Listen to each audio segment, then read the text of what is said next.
உளியின் வலி உயர்வின் வழி. ஒரு சிற்பியின் கூடத்தில் 2 கற்கள் இருந்தன.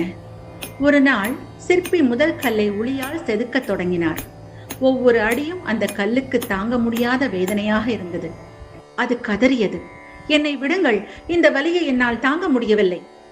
சிற்பி அதை அப்படியே ஓரமாக வைத்துவிட்டு மற்றொரு கல்லை எடுத்தார். அந்த கல்லும் வலியை உணர்ந்தது. ஆனால் அது மனதில் நினைத்தது, இந்த வலி என்னை அழிக்க அல்ல, என்னை அழகான வடிவமாக மாற்றத்தான். அது பொறுமையாக ஒவ்வொரு அடியையும் தாங்கியது. சில நாட்களுக்கு பிறகு அந்த கல் ஸ்ரீ ராகவேந்திர சுவாமிகளின் அழகிய சிலையாக மாறியது. கோவிலின் கருவறையில் பிரதிஷ்டை செய்யப்பட்டது.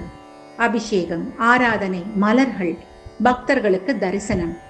அதே நேரத்தில் முதல் கல் கோவிலின் படிக்கட்டாக மாறியது.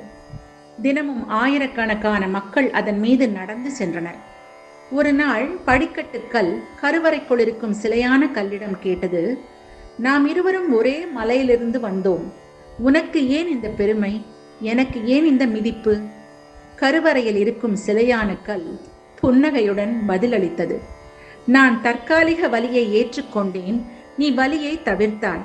அதனால்தான் இன்று நான் வணங்கப்படுகிறேன், நீ மிதிக்கப்படுகிறாய். இந்த கதையின் வாழ்க்கை பாடம், நம் வாழ்க்கையில் வரும் துன்பங்கள் இறைவன் நம்மை தண்டிப்பதற்காக அல்ல, நம்முள் இருக்கும் அகந்தை, ஆணவம், பயம், பலவீனங்களை நீக்கி நம்மை உயர்ந்த மனிதராக உருவாக்குவதற்காக. எனவே துன்பம் வரும்போது ஏன் எனக்கு மட்டும் என்று கேட்பதை விட, இந்த அனுபவத்தின் மூலம் இறைவன் எனக்கு என்ன கற்றுக் கொடுக்கிறார் என்று சிந்திப்போம்.